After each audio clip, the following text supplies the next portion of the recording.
kila siku na kuenda nyumbani. Huo ni wakati ambao unapotezwa na inawafanya hao kutopata nafasi mkuu wa kusoma. Je, hapo ulipo ungependa kuishi ukiwazia naweza kufa sekunde inayofuatia? Unaweza taka hilo? Sasa kila mtu hapa umekuwa mtu mzima, wajua mapenzi kutoka asubuhi utatoka kwenyu, umebeba mkoba wako, umeenda shuleni. Lakini ukifika katikati ya barabara wajua nina mtu wangu pale, acha nikamuone.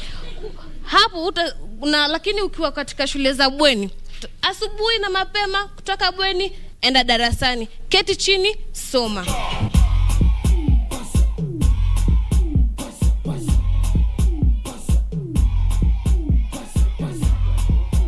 Kiswahili kitukuzwe, kwani lugha ya.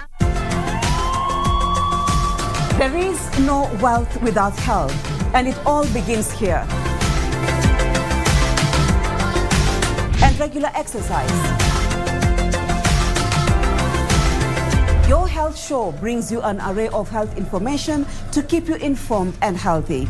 Real people and real stories. Kurasa wa wadi baada ya siku 2-3 nikapelekwa theater. Wakasema wametoa nyama upande wa nyuma. Walipopima hiyo nyama walipata ni kansa. Nasema rafiki yangu sasa kwa umri ulio uko nao kama hivi unafanya na mama fumbo wewe. Uliyapata wapi? Na mimi namwambia mimi mwenyewe pia ninashangaa. Join me, Marie Yambo, from the laboratories to the theaters as we feature cutting-edge technology in healthcare diagnosis and treatment. Only on KBC Channel 1.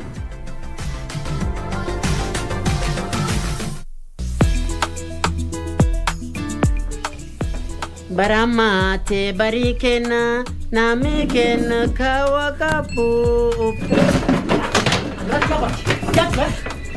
Kwani wewe una shida gani? Ebu relax.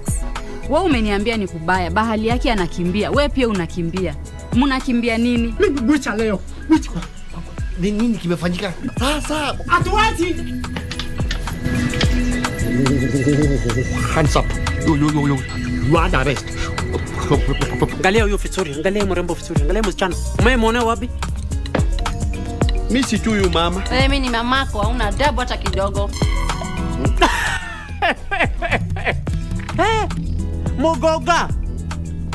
Mogoga. Hii hapa unaona? Yani ni keki, ugali mogoga. Unacho usuli wa ugali ni mocha, vitamini zake yani unacho ni kitu imekombiniwa pamoja, haina cholesterol, hainone.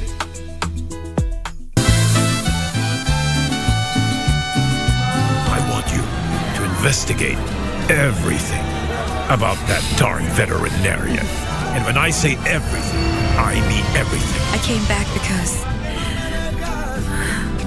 I just want to know if I still have a job here. Be quiet. I don't want to talk to you. Alonso, answer me. Did you go into town to meet up with Rodrigo?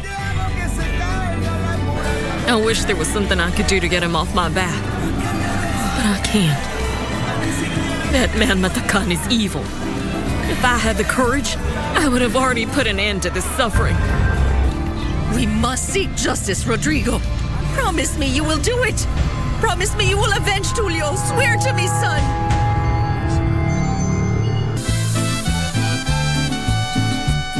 Kupata mtumaini Mungu kama sikiza tune yako, bonyeza *811 *815#. Mtumaini Mwenyezi Mungu kwa moyo wako wote, wala usitegemea akili zako mwenyewe. Umtambue Mungu katika kila ufanyalo, naye atazinyosha njia zako. Usijione wewe mwenyewe kuwa mwenye hekima. Mche Mwenyezi Mungu na kujiepusha na uovu. Methali 3:5-7. Kumbe uovu huwajia wasiojiepusha na huo uovu. Tazama, unahitaji kufanya moja tu bila gharama. Kupata mtumaini Mungu, bonyeza *811 *815#.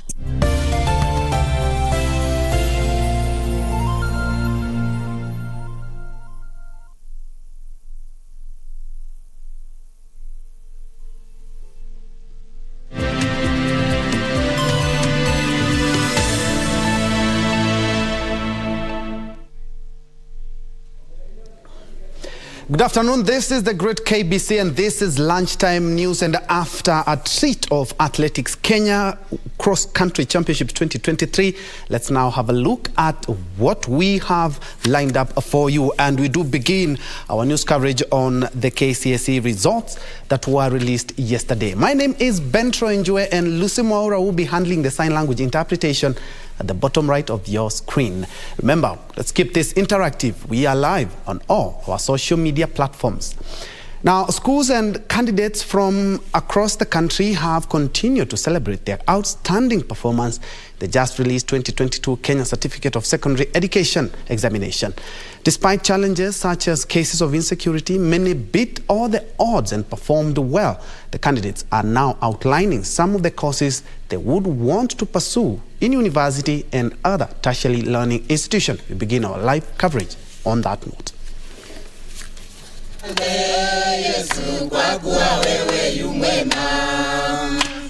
Before the grade I've scored an A stand of 81 points, and my dream is to pursue medicine and surgery in any of the universities in Kenya, so long as it is recognized by the government. Tulipoteza mkubwa wa huyu ambaye alikuwa amempatia A-. Kati ya Liaga nikamwambia Ezra, wakati tulishapoa nikamwambia Ezra, kwa sababu alitupatia A- na ameaga. Sasa nataka upatie family A ndio tuwe tukifikiria yeye. We registered a total candidate of 318 candidates, and from the 318 candidates, the school is going to take to university 273.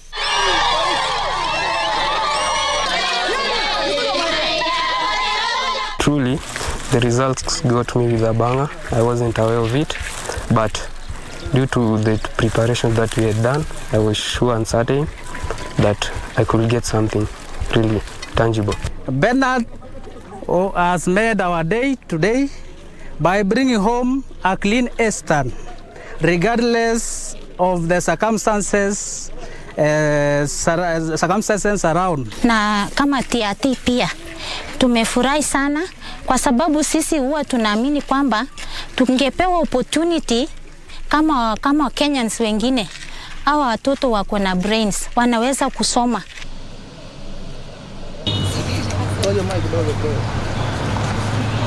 Because of the hard work that the teachers did, and also my parents who supported me along the way, and my sleepless nights and hard work, I got this marks. There's so many people that are connected to my success, my parents, my siblings, my teachers, all of them. I want them to know that I'm very much grateful. As a student, I really liked to pursue medicine. These students have done well. They have done well because those ones who have got a C+ and above are the majority. 612 boys sat for the exam. We thank God the results out. All the boys except the 15 boys who had excess, they didn't sit for the exam. As you can see already, the result is there with us. We have achieved that mean of 7.8.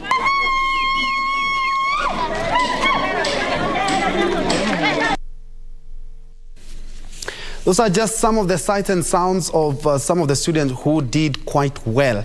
They just released KCSE examination. And still on that, for more, let's now cross over to the lakeside county of Homa Bay, where our reporter Achola Simon has been keeping a keen eye on how the examinations were. And he is at the Ogande Girls. Let's now link up with Achola. Good afternoon, Achola. Well, good afternoon, Ben, Troy, and Njue. Of course, after the dust settles, the dust of celebration settles, what sinks in is the reality.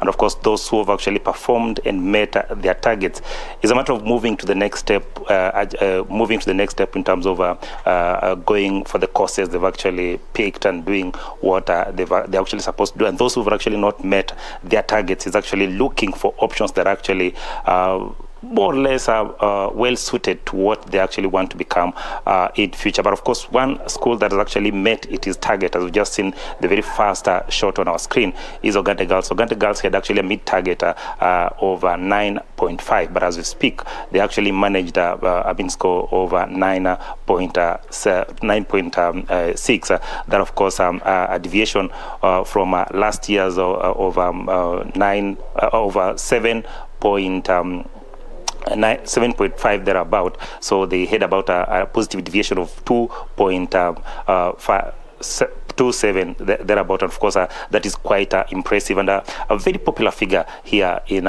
this region has actually been ensuring that this school actually performs to its expected standard. But of course, just to put us into perspective of how they've actually managed to achieve that is the deputy principal of this institution, Pamela Okol. Pamela Okol, congratulations first of all. Thank you, sir. I'll hold the microphone for you. Just so kindly just brief us of exactly how this school has actually performed in this year's results.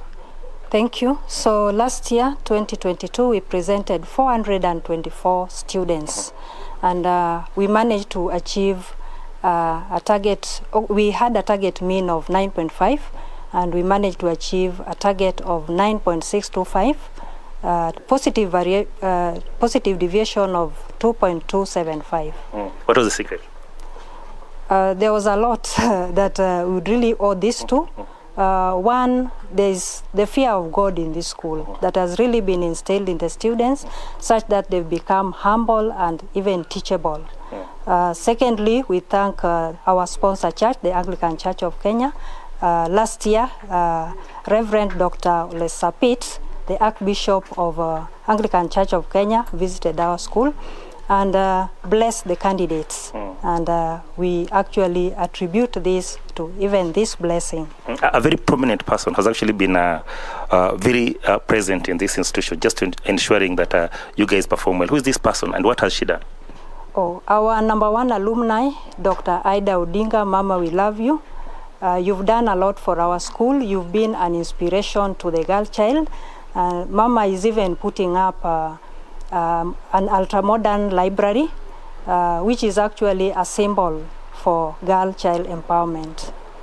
She's really been inspiring our students. She's been making several visits to our school just to encourage the students to perform well.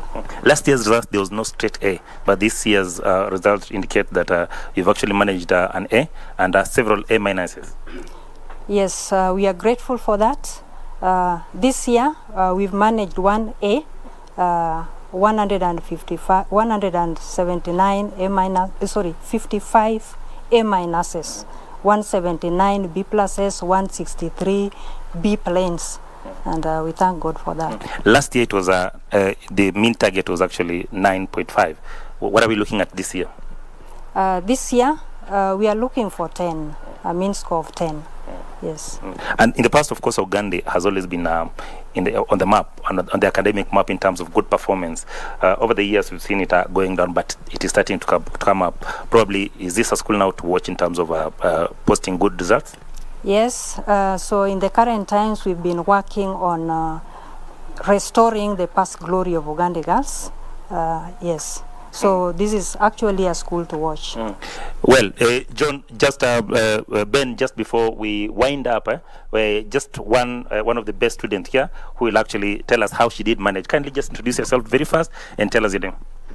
I'm Okumu Lovinta Adhiambo, a student in the year 2022 Ogande Girls. I managed an A-plane of 82 points. What do you have to become in future? Actually, I want to do medicine and surgery in the University of Nairobi. What was the secret? It is just all about sacrifice, putting God first in everything that you do. And the teachers that we had, the stakeholders, were very supportive in nature, led by the Mom of Excellency, the Chief Principal. And also thanks to our number one alumni, Dr. Ida Odinga, who has been our mentor. actually. Thank you very much. Ben, you, of course, everyone behind me actually is looking for that opportunity to actually express their happiness on how they've actually performed. But of course, time is not on our side. So I'll take it back to you, sir, then you take it away. However, here in Oganda Girls, we continue to wish them all the best, in, of course, in this year's exam. And of course, we are expecting that Mama Ida Odinga will continue to keep a close eye on this institution so then they can actually perform as they are expected. Back to you, Ben Troy. Thank you so much, Achola Simon, there at Oganda Girls, which we have also known that that's where Ida Odinga was schooling, and they have posted one of the best results and being the best improved school in the county. And still on education matters, students in Mandera County, despite of security challenges, drought and shortage of teachers, have performed well. They just released Kenya Certificate of Secondary Education KCSE results. Speaking to Channel 1 in Nairobi, Mandera South MP Abdul Haro says despite all those challenges they face in their education journey, the teachers managed to produce scores of students with university entry grade. The MP singled out Senior Chief Jari Secondary School, which produced over 130 students with university entry grades. Parents, teachers, leaders and students from that region have been burning midnight oil to come up with a homegrown solution to solve the problem of education in that region. And one of the results we have already seen is this KCSE exam results, which have just come out. Our efforts are being rewarded in a way by the performance that we have seen from our students here and there. But I think in particular our region, given the problems that we have gone through with the education ministry, teacher shortages and other challenges in security and what have you, we have tried to organize ourselves as people from that region so that we introduce homegrown solutions to the problem of education in that region. Now, those who have just done their KCSE examinations and have performed very well, we will give you the bursaries, we will give you the scholarships. Please turn up, join the teaching colleges so that we can have more teachers for that region. Education is going to be the key to unlocking very many things in that region, and that is, it is no longer not tenable for the people from that region to keep on claiming we are marginalized.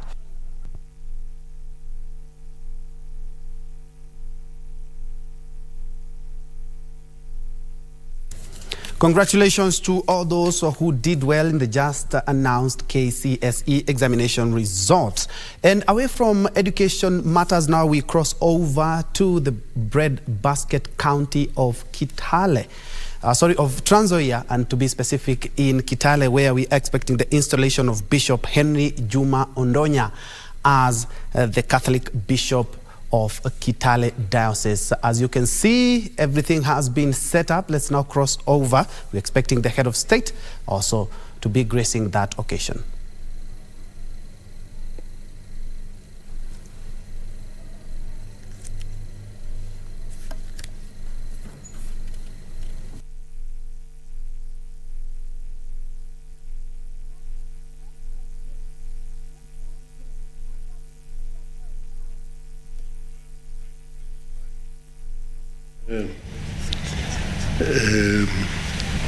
Mr. Mutavadi and Wetangula, and of course the governor of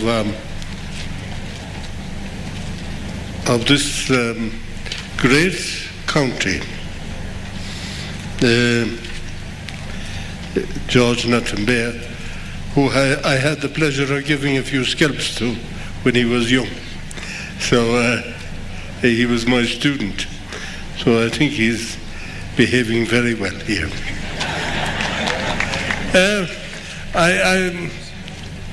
I welcome you to all of you.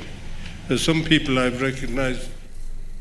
That is the outgoing bishop of that diocese. That is Bishop Anthony Crowey. And as you have seen, the head of state and other government officials have graced that occasion, including the county governor, George Natembeya, who will be crossing over there for more speeches, and more specifically on the president's speech in Kitale, Trans Nzoia County. And on that note, that is where we take our short breather. But on the way, we still have more news, including all the latest action You don't want to miss the fixtures that will be today, and especially when you talk about the English Premier League. Let's have that break.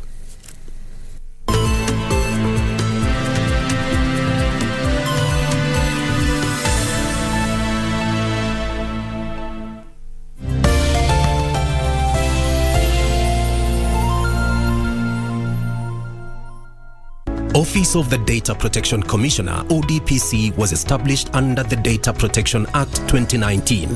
The office's key mandate includes regulating the processing of personal data, ensuring the processing of personal data is guided by the principles set out in the Act, protecting the privacy of individuals, establishing the legal and institutional mechanism to protect personal data, and providing data subjects with rights and remedies to protect their personal data. Join the ODPC as we commemorate Data Privacy Day on the 26th and 27th of January 2023, starting 8 a.m. at the Kenyatta International Convention Center under the theme, Promoting Data Protection in a Digitally Transformed Economy. This event will be aired live on KBC Channel 1 on 27th January from 8 a.m.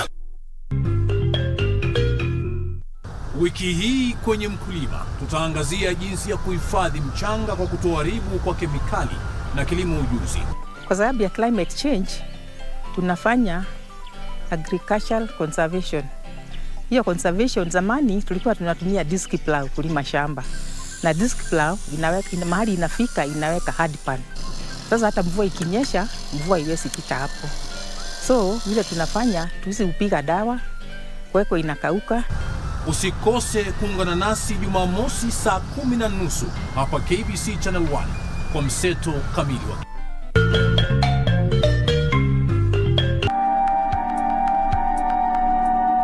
You're not accepting the truth that you're handling this the very wrong way. Mwanze pia nyinyi kuangalia maisha yenu. Kwenda zako Nairobi.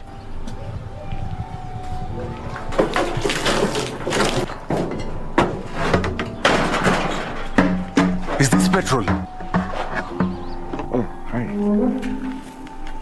I'm sorry, but are you lost? Not lost, I'm in the right place. Kama unatua maana kuniambia kwa heri. Mama Jane, mimi na wewe tuna maisha mrefu ya kuishi katika hii dunia. Sana sana mimi. If Mama Jane wants her place back, then she should fight for it. I'd fight harder. Don't you men just love it when women fight for you? Pete, what's going on here? Come on, baby, calm down. Hi, Mama Felix. Tumefanya ile kitu. Kitu gani?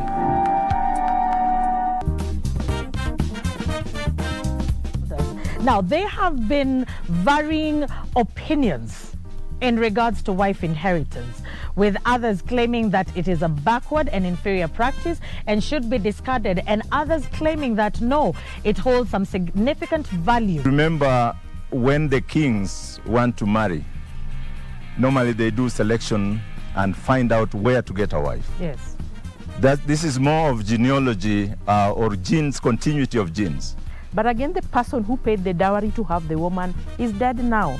Why would I stay where the marriage certificate, even the marriage certificate given at the civil registrar's office, I think it becomes null and void. Yes, it's nullified upon death. It is nullified upon death. Ni vizuri vile walikuwa nasema ati unaweza chukua a man from the family. But mimi I tried it. Nilijaribu kuchukua shemeji yangu na nilichokutana naye hata siwezi eleza. Do you have a news story to share with KBC? Get in touch swiftly on email news@kbc.co.ke or call 0723-892-654 or 0734-780-124.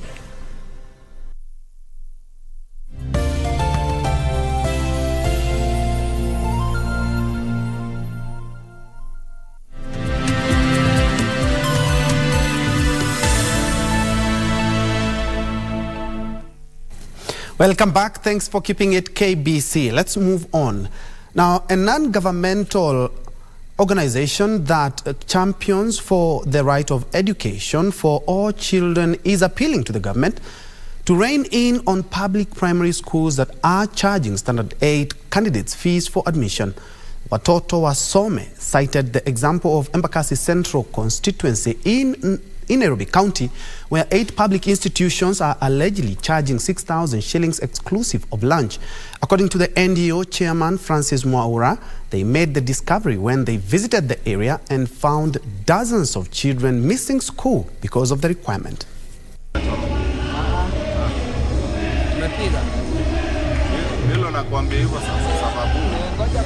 Tunatafuta kuna watu nikaambiwa kuna tuko chama unasikia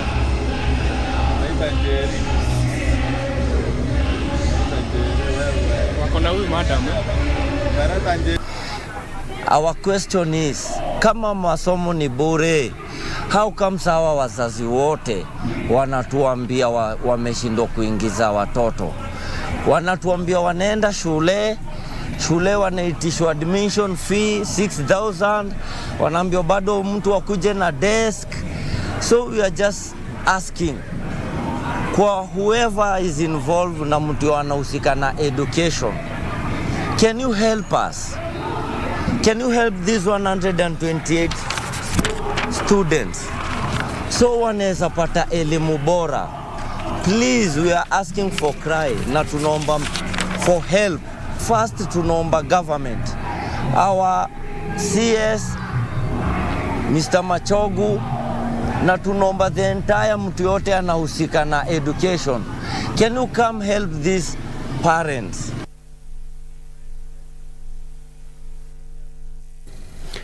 Elsewhere, Second Lady Her Excellency Pastor Dorcas Rigathi has advised teachers across the country to talk openly on same-sex relationships that she said were taking root among the youth in the country. Pastor Dorcas noted that many people in the society were afraid of speaking out against the vice. Speaking at a teachers' conference in Chani Girls High School, Fika, that comprises of teachers who also serve as chaplains in the respective schools, Pastor Dorcas pointed out that failures by those with the power to speak up will be detrimental to the country and the values held by Kenyans. You teachers know that currently we are having our children involved in lesbianism and homosexuality. And this is something that we do not want to speak because we want to look good. You look good and let your children go to hell. And this is something we must change as teachers.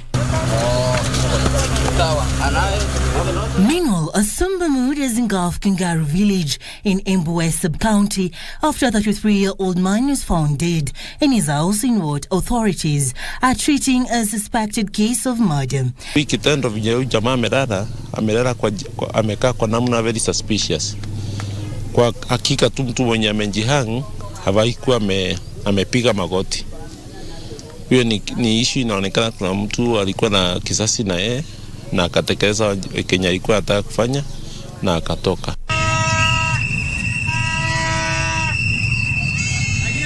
Also, leaders drawn from the Mount Kenya and Rift Valley region have held a peaceful demonstration in Nyahururu town demanding the removal of Mandera Lands Registrar Charles Ayenda. Yes. Our expectation is nothing less than having a change from this station. We are ready and willing as a Mount Kenya branch and Rift Valley branch to do a petition and collect views from the public and even the advocates who have been harassed and do a petition to the Ministry of Lands to actually have him totally interdicted. In Machakos County, LSK Chairman Mutua Makau led peaceful demonstrations where he claimed that obtaining land search can go for 2 weeks to a month while processing title deeds can take a year to be delivered. We also seek to have other lands registries opened within Machakos County. Machakos County has only one lands office. We need one in Mavoko, we need one in Kangundo, we need the one gazetted at Kidhimani to be operational. Mwala, it will ease work at the Machakos Lands Office. Finally, Makueni First Lady Anita Mutula has called on fellow women to come forward for cancer screening in order to know their cancer status, while also urging young girls between 9 and 15 years to go for HPV vaccines. I want to call upon everyone to embrace the global strategy of the 90-70-90 to accelerate the elimination of cervical cancer as a public health problem, as it is the 2030 vision in low and lower middle income countries.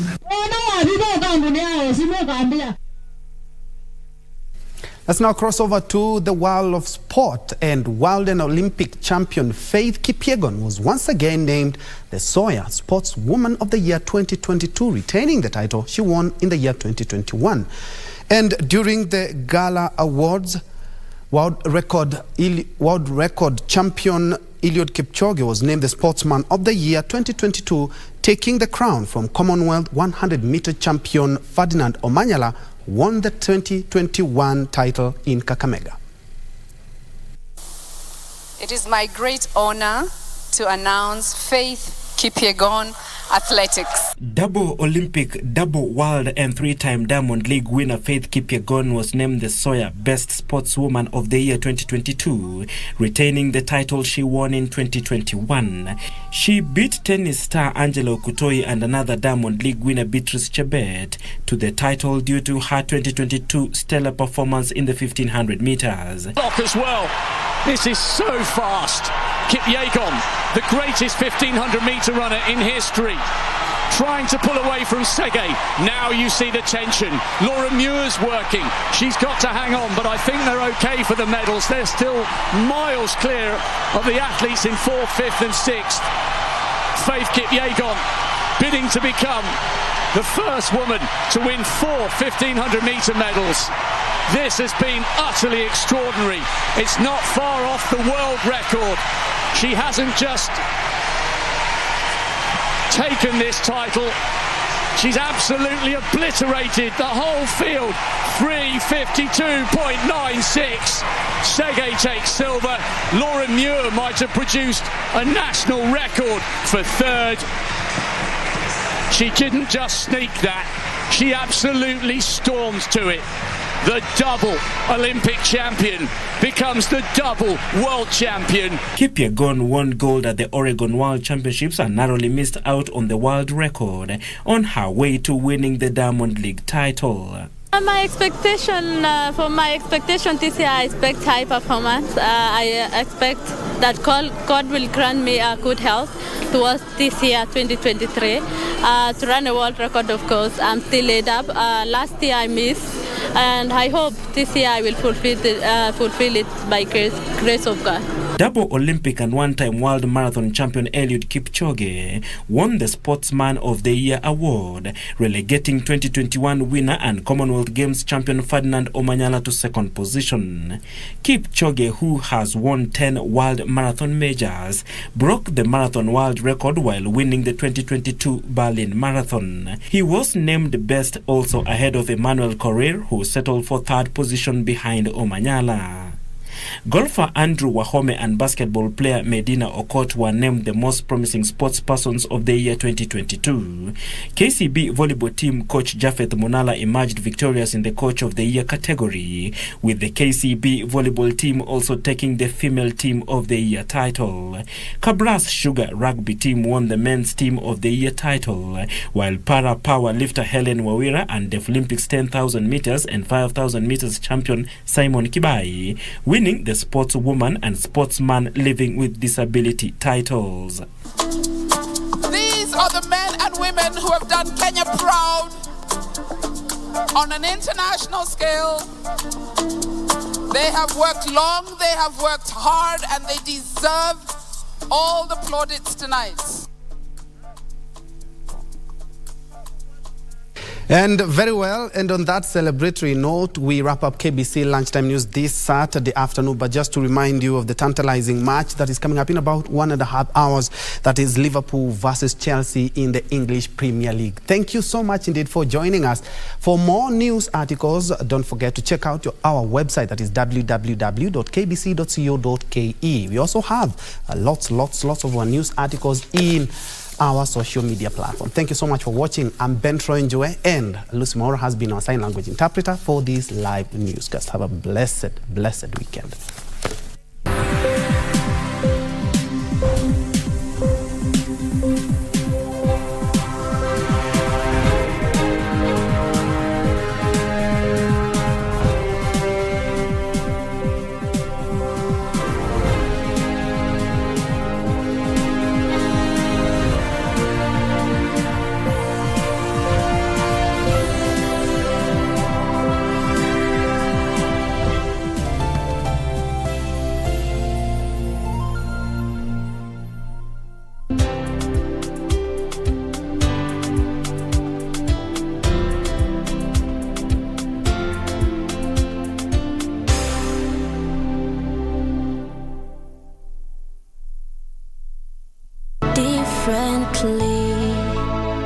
Some societies, more than others, attempt to bridge the gap. But it all depends on who is in power and the will of the people in power. It could be those of us in policy formulation positions to help, those of us like myself, CEO of Music Corporate Society of Kenya, to get these stories to be even brought out, then this message through music and film. It could be anything that you can do to show empathy and to help in making policies that will help these people. Kiswahili kitukuzwe. Waswahili wanakuambia jifunze, ona, sema, elimika, pitia, hamasika, ukipenda Josefu. Na hivi ndivyo tunavyoingia. Ni wakayole mzawa, masomo pia ajira. Alipofika kwa ziwa, ushamba ulimpura, kiboko kawazuzua. Wake ni simba marara. Wanafunzi wanalazimika kutoka shuleni kila siku na kuenda nyumbani. Huo ni wakati ambao unapotezwa na inawafanya hao kutopata nafasi mkuu wa kusoma. Je, hapo ulipo ungependa kuishi ukiwazia naweza kufa sekunde inayofuatia? Unaweza kutaka hilo? Sasa kila mtu hapa umekuwa mtu mzima, wajua mapenzi, kutoka asubuhi utatoka kwenyu, umebeba mkoba wako, umeenda shuleni. Lakini ukifika katikati ya barabara, wajua nina mtu wangu pale, acha nikamuone. Hapo lakini ukiwa katika shule za bweni, asubuhi na mapema kutoka bweni, enda darasani, keti chini, soma.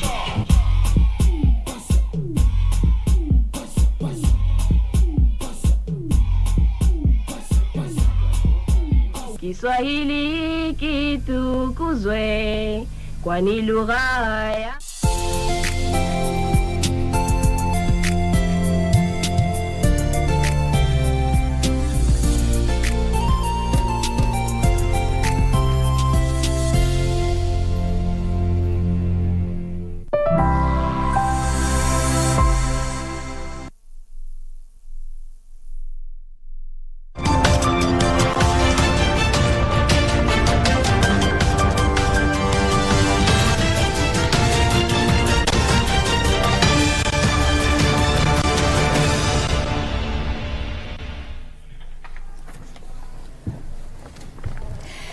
Barabara kabisa mtazamaji, natumai mzima mahali popote ulipo. Mchana wa leo ni fahari yetu kujumuika nawe kwenye makala ya leo ya Dunia Wiki Hii. Bila shaka ni makala ambayo yanaangazia taarifa za kimataifa kutoka kila pembe kote ulimwenguni. Makala haya yamewezeshwa na kuletwa kwako na shirika la utangazaji nchini KBC na shirika la Njue kutoka China. Na kama ilivyo ada mtazamaji, hivi leo tumekuandalia taarifa nyingi kutoka ulimwenguni, ikiwemo taarifa kuhusiana na nchi ya Uganda ambayo imetangaza kudhibitiwa kikamilifu kwa chamko la Ebola baada ya kutoripotiwa kwa kisa chochote kipya katika muda wa siku 42. Tutakujuza huko Senegal watu 20 waaga dunia huku wengine 24 wakijeruhiwa, 19 kati yao wakiwa katika hali mahututi kufuatia ajali iliyohusisha basi na lori kaskazini ya Senegal. Kando na hayo, raia wa China kote duniani waandaa hafla za kusherehekea mwaka mpya wa Kichina unaoenzi sungura. Ndizo baadhi tu ya taarifa ambazo tumekuandalia japo kiduchu katika makala ya leo Dunia Wiki Hii.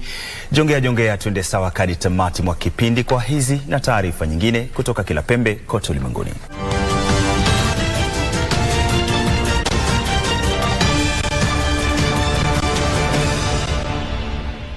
Na mtazamaji, kwa taarifa hizo na nyinginezo, ungana nasi kwa takriban dakika 30 tukupasha yaliyojiri kimataifa. Mimi naitwa Beatrice Gatonyengetich. Karibu sana mtazamaji, tuende sawa. Mimi ni Isaac Lemoka.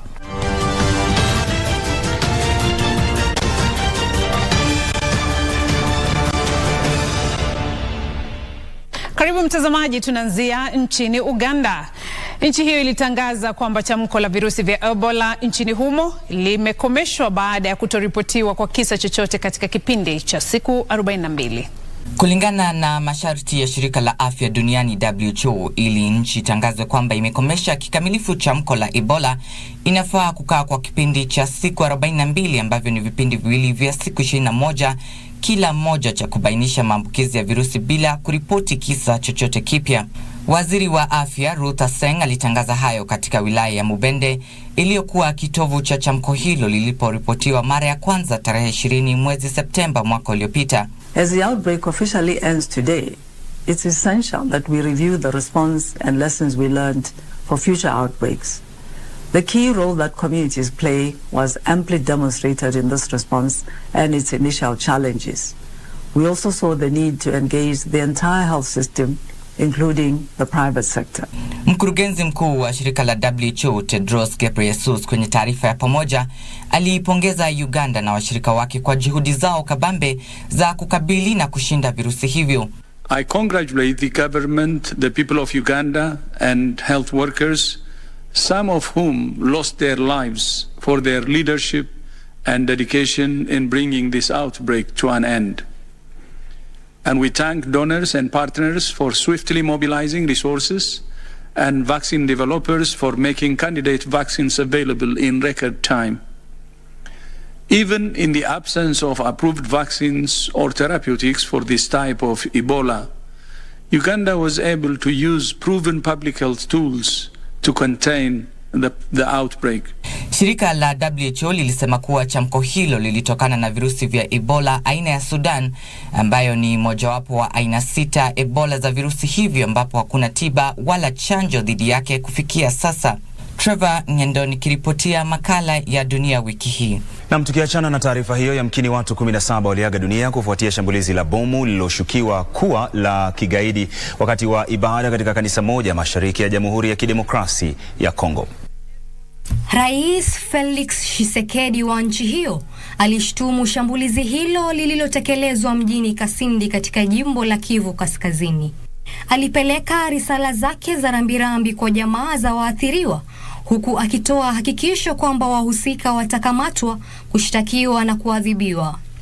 Hatibu wa serikali Patrick Muyaya kwenye taarifa alisema kuwa serikali inashtumu vikali shambulizi hilo lililodaiwa kutekelezwa na magaidi wa kundi la Allied Democratic Forces, yani ADF, dhidi ya raia waliokuwa wamehudhuria ibada kanisani. Nikiripotia Dunia wiki hii, jina langu ni Ana Kwamboka. Na raia wa China katika nchi mbalimbali wanasherehekea mwaka mpya wa Kichina ambao unaenzi sungura. Tazama taarifa hiyo. Shirika la posta nchini Marekani lilitunuku stempu yake kwa mwaka wa Kichina wa sungura kwenye makavazi ya sanaa ya bara Asia huko San Francisco ili kusherehekea mwaka mpya wa Kichina. Great, this is an exciting day for us. We're releasing the Rabbit Lunar New Year stamp of 2023.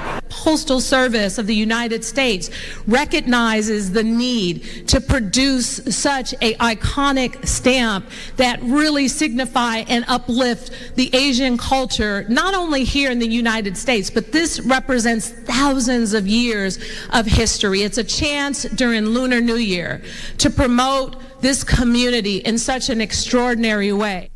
Mwaka huu mpya wa Kichina ni sikukuu muhimu kwa jamii nyingi za bara Asia kote duniani. Mwaka wa sungura unaanza tarehe 22 mwezi huu na kukamilika tarehe 9 mwezi Februari mwaka 2024. Katika kuadhimisha sikukuu hiyo, shirika la posta la Marekani lilianzisha awamu yake ya 3 ya stempu za mwaka mpya wa Kichina mwaka 2020. Awamu hii ya hivi punde itaendelea hadi mwaka 2031 ambapo stempu za mwaka wa joka, nyoka, farasi, kondoo, nyani, jogoo, mbwa na nguruwe zitatolewa. Yusufar, Dunia wiki hii. Ajali nyingine mbaya ilitokea nchini Senegal tarehe 16 mwezi huu katika eneo la Louga kaskazini ya nchi hiyo, siku 8 tu baada ya nyingine iliyosababisha vifo vya zaidi ya watu 40. Taarifa ziliashiria kwamba watu 20 waliaga dunia huku wengine 23 wakijeruhiwa. Ajali nyingine ilikuwa imetokea siku 8 kabla hiyo katika eneo la Kafrin. Ajali hiyo iliyotokea Kafrin ilifanya serikali kuratibu sheria mpya za barabarani ili kuepusha mikasa kama hiyo katika nyakati za baadaye. Hata hivyo, makundi ya wadau wa sekta ya uchukuzi walipinga sheria hiyo mpya, huku wakitangaza kwamba wananuia kutangaza mgomo wa magari ya uchukuzi ya umma. Basi moja la uchukuzi wa umma liligongana na lori lililokuwa limetokea Dakar, kwa mujibu wa gavana El Hada Bouya Amar wa eneo la Louga. Ajali hiyo ilitokea mwendo wa alfajiri kwenye kiingilio cha mji wa Mwene Sara kwenye barabara inayoelekea huko St. Louis. Nikiripotia Dunia Wiki Hii, mimi ni John Madanji. Miili yote 72 ilipatikana baada ya ndege ya kubebea abiria iliyokuwa na watu 72 kuanguka katika eneo la Pokhara katikati ya Nepal siku ya Jumapili, kwa mujibu wa afisa mmoja. Miili hiyo iliondolewa kwenye vifusi baada ya moto uliozuka kuzimwa, kwa mujibu wa taarifa ya afisa mkuu wa eneo la Kaski Tek Bahadur kwa shirika la Xinhua katika eneo la ajali hiyo. Ndege hiyo nambari 691 kwa jina ATR 72 ya shirika la ndege la Yeti ilikuwa ikielekea Pokhara kutoka Kathmandu na ilianguka kwenye bonde dakika chache kabla ya kutua, kwa mujibu wa taarifa ya msemaji wa halmashauri ya uchukuzi wa ndege nchini humo Jagannath Nirola kwa shirika la Xinhua. Ndege hiyo ilikuwa imewabeba abiria 68 na wahudumu 4 wakiwemo raia 5 wa India, kwa mujibu wa Nirola. Kwenye ajali hiyo vifusi vilitapakaa kwenye kingo za mto Seti, huku sehemu yake ndogo ikiwa kwenye bonde hilo. Katika tukio la kusikitisha, rubani Njue Katiwad aliyekuwa rubani mwenza kwenye ndege hiyo pia aliaga dunia alipokuwa akijaribu kuizuia ndege hiyo kuanguka bondeni. Trevor Ngendo, Dunia Wiki Hii. Huko South Korea, maafisa wa polisi nchini Korea Kusini walisema waliwasilisha majina ya maafisa 23 wa serikali kwa upande wa mashtaka kuhusiana na utepetevu na mashtaka mengine baada ya kukamilisha uchunguzi wa siku 74 juu ya mkanyagano uliotokea mwishoni mwa mwezi Oktoba katika eneo la Itaewon na jijini Seoul wakati wa sherehe za Halloween. Jopo maalum la maafisa wa polisi lililochunguza mkasa huo lilihitimisha kwamba maafisa husika walikosa kuchukua hatua za kuzuia ajali zozote ambazo zingebashiriwa kabla ya hafla hiyo iliyopangiwa. Jopo hilo lenye wanachama 501 lilisema kuwa maafisa hawakuchukua hatua zozote zifaazo hata baada ya kupokea mawasiliano ya dharura kuhusu tahadhari ya hatari katika eneo la mkasa huo, na kwamba maafa hayo yalitokana na utepetevu wa maafisa.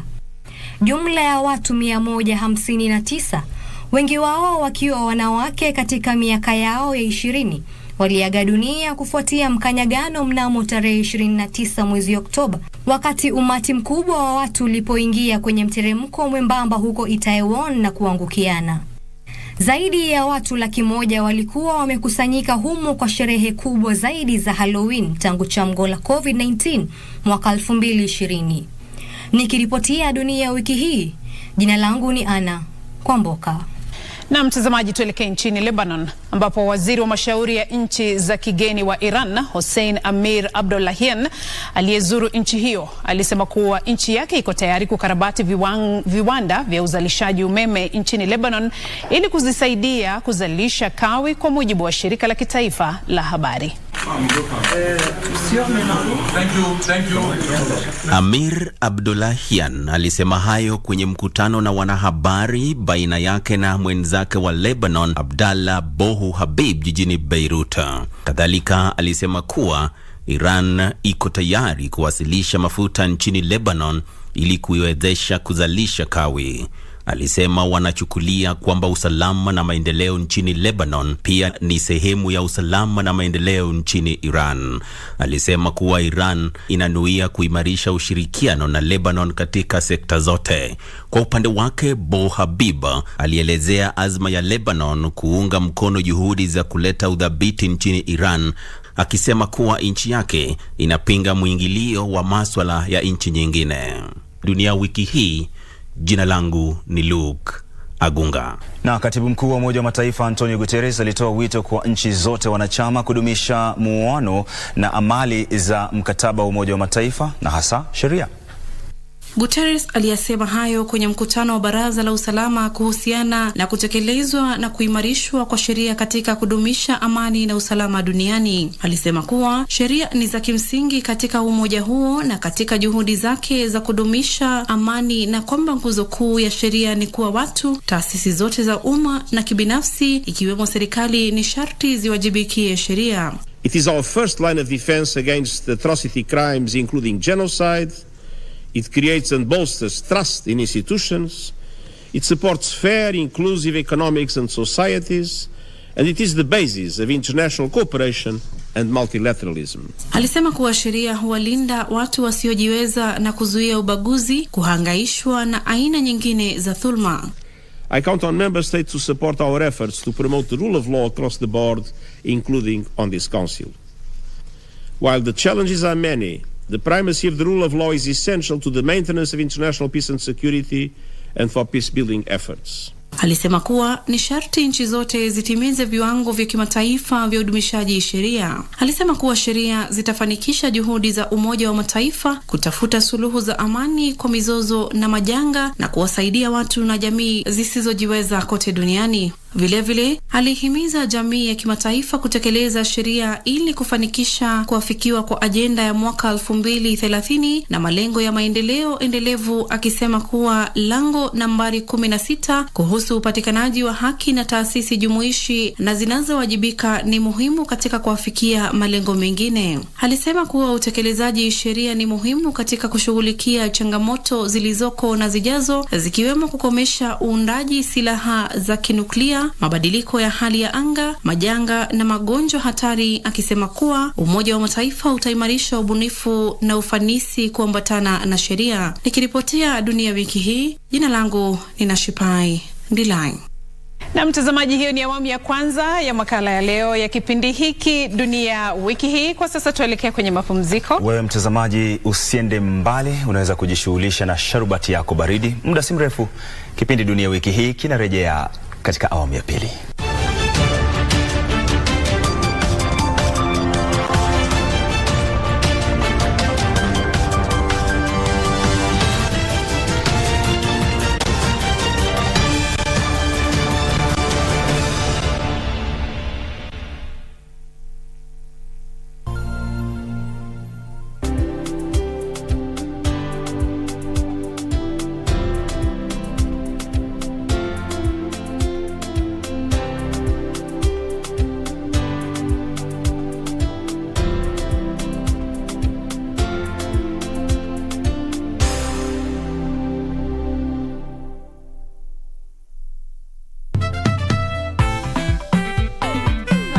Lakini Njue, unapendanga fujo sana wewe.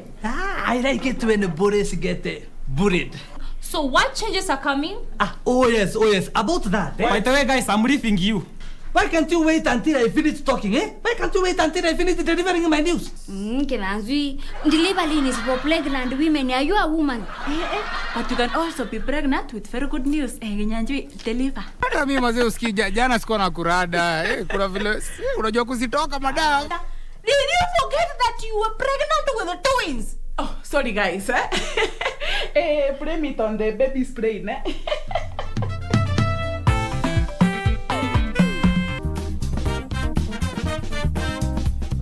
Now, there have been varying opinions in regards to wife inheritance, with others claiming that it is a backward and inferior practice and should be discarded, and others claiming that no, it holds some significant value. Remember, when the kings want to marry, normally they do selection and find out where to get a wife. Yes. This is more of genealogy or genes, continuity of genes. But again, the person who paid the dowry to have the woman is dead now. Why would I stay where the marriage certificate, even the marriage certificate given at the civil registrar's office, I think it becomes null and void. Yes, it's nullified upon death. It is nullified upon death. Vizuri vile walikuwa nasema ati unaweza chukua a man from the family. But mimi I tried it. Nilijaribu kuchukua shemeji yangu na nilichokutana naye hata siwezi eleza.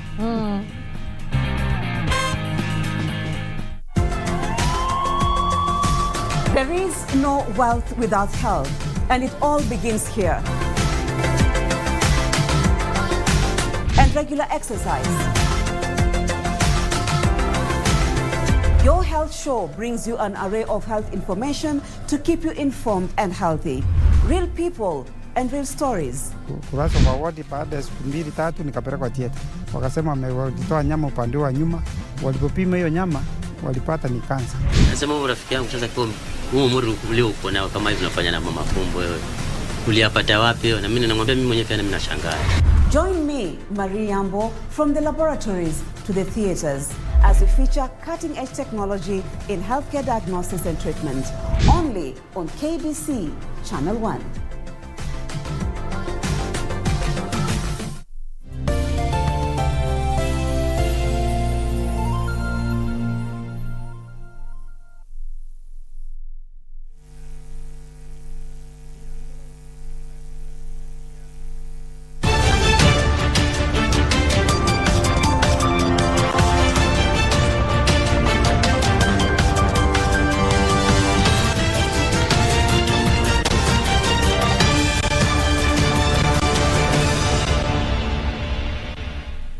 Hii ni KBC Channel 1, kipindi hewani ni Dunia Wiki Hii. Karibu kwenye awamu ya pili ya makala haya yanayoletwa kwa ushirikiano mkubwa wa KBC Channel 1 na shirika la Shinua kutoka China.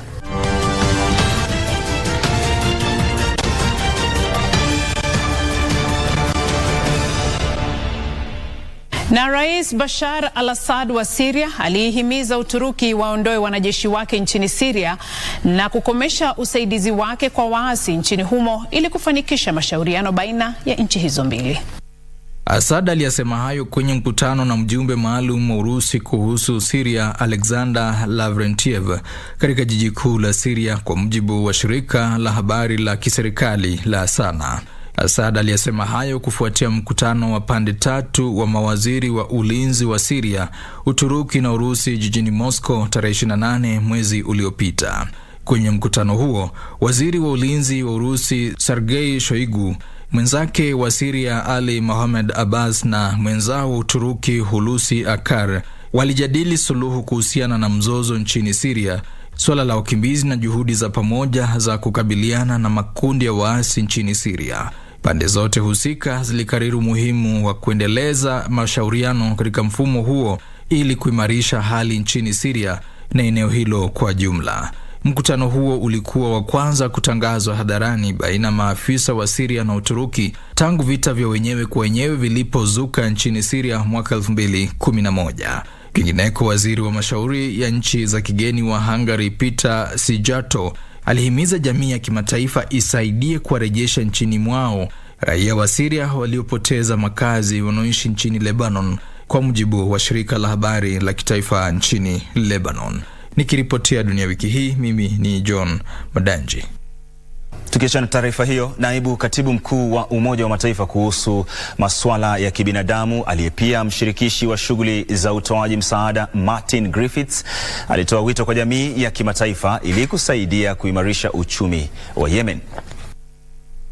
Kadhalika aliitaka jamii ya kimataifa kusaidia kurejesha huduma za kimsingi na kupunguza mahitaji ya kibinadamu na pia kiwango cha shughuli za utoaji misaada. Alikuwa akihutubia mkutano wa Baraza la Usalama la Umoja wa Mataifa kuhusiana na nchi ya Yemen iliyoathirika kutokana na vita. Over recent months we've seen signs of increasing economic tension emerge between the parties with potentially harmful consequences for the people of Yemen. We know from experience that even a small deterioration in Yemen's economy can have major ripple effects for millions of people. Alisema kuwa msukosuko wowote wa kiuchumi nchini humo unaweza kusababisha madhara makubwa kwa mamilioni ya raia wa nchi hiyo. Alisema kuwa licha ya kuimarika kwa thamani ya sarafu ya nchi hiyo mwaka uliopita, thamani yake sasa imedorora kufikia kiwango cha chini zaidi tangu mkataba wa kusitisha vita ulipotangazwa mapema mwezi Aprili mwaka uliopita. I urge the parties to do everything possible to avoid any actions that could further destabilize the economy. And I call on the international community to redouble its effort precisely to boost Yemen's economy. Na kuhusiana na hali ya kibinadamu nchini Yemen, Griffiths alisema anahofia kwamba mwaka huo pia utakuwa mgumu sana kwa raia wa nchi hiyo na kwamba uchumi wa nchi hiyo unaendelea kudorora huku huduma za kimsingi pia zikipungua. Mwaka huu yamkini watu milioni 21.6 kote nchini humo watahitaji misaada ya kibinadamu na huduma za ulinzi, kwa mujibu wa Griffiths. I urge at the beginning of this year the international community to continue to stand in good faith with the Yemeni people by giving generously to the humanitarian appeal and narrowing the funding gaps for these equally crucial life-saving and livelihoods programs. Dunia Wiki Hii, jina langu ni Luke Agunga. Na wapigaji kura katika Jamhuri ya Czech walishiriki kwenye uchaguzi wa rais mpya atakayeongoza nchi hiyo kwa kipindi cha miaka 5 ijayo kumrithi Rais Milos Zeman. Shughuli ya upigaji kura ilianza siku ya Ijumaa iliyopita na kukamilika siku ya Jumamosi, ambapo takriban raia milioni 8.3 walikuwa wamesajiliwa kupiga kura. Wagombezi 8 wakiwemo aliyekuwa waziri mkuu Andrzej Babis wa umri wa miaka 68, mbunge Jaroslav Basta wa miaka 74, maseneta Pavel Fischer wa umri wa miaka 57 na Marek Hisla wa umri wa miaka 46, mtaalam wa masuala ya kiuchumi Danusz Nerudova wa umri wa miaka 44 ambaye ndiye mwaniaji pekee mwanamke, Jenerali mstaafu Pet Pavel wa umri wa miaka 61, mfanyi biashara Karel Davis wa umri wa miaka 46 na kasisi wa zamani wa chuo kikuu Thomas Zima wa umri wa miaka 56 walikuwa wakiwania urais. Na kulingana na matokeo ya awali ya uchaguzi huo, Jenerali Peter Pavel alishinda kwenye awamu ya kwanza kwa 35.4%, naye waziri mkuu wa zamani Andrzej Babis akapata 35%. 68% ya wapiga kura walijitokeza kushiriki kwenye uchaguzi huo wa tatu wa moja kwa moja wa urais nchini humo, hii ikiwa idadi kubwa zaidi kuwahi kujitokeza katika historia ya nchi hiyo tangu mwaka 1968. Duru ya pili ya uchaguzi huo itafanyika tarehe 27 na 28 mwezi huu. Tom Madhenji, Dunia Wiki Hii. Naam, sasa tuangazie mchango wa China katika mataifa mbalimbali kote duniani. China imeendeleza uhusiano na nchi mbalimbali kote duniani huku ikitekeleza juhudi za kuimarisha ushirikiano hasa za nchi za Kiafrika. Jione. Mtaalamu mmoja nchini Ghana alisema kuwa ziara ya waziri wa mashauri ya nchi za kigeni wa China barani Afrika, Qin Gang, itaimarisha zaidi ushirikiano baina ya China na bara hili katika sekta mbalimbali. I'm looking at again the kinds of investment that we are seeing in Africa. In 2021, even in the midst of COVID-19, if you look at the trade between Africa and China, which is around $12.1 million in the 1950s, now $254 billion. Na mradi wa utoaji maji uliofadhiliwa kwa pamoja na China na Zambia umesaidia kuimarisha huduma za utoaji maji na usafi kwa takriban watu 500,000 katika jiji kuu la Zambia, Lusaka. And so we are pleased, obviously, to hear that the people in these communities are testifying that there's been increased water supply hours in their communities, and really for us as a utility, we are very happy to hear that. Na maelfu ya watu kote nchini Cuba wameanza kutumia magari ya kielektroniki yaliyoundiwa nchini China, huku nchi hiyo ikikumbwa na uhaba mkubwa wa mafuta na vikwazo vya kiuchumi iliyowekewa na Marekani ambavyo vimeathiri vibaya mfumo wa uchukuzi katika kisiwa hicho. Nikiripotia Dunia Wiki Hii, jina langu ni Nashipai Ndilai. Naam, mkurugenzi mkuu wa Baraza la Kiuchumi Duniani Saadia Zahidi alisema kuwa kutokana na changamoto za muda mfupi kama vile kupanda kwa gharama ya maisha na zile za kudumu yakiwemo mabadiliko ya hali ya anga, ni sharti nchi zishirikiane ili kuepusha mizozo kuhusu rasilimali na kutekeleza hatua zinazohusisha wadau mbalimbali.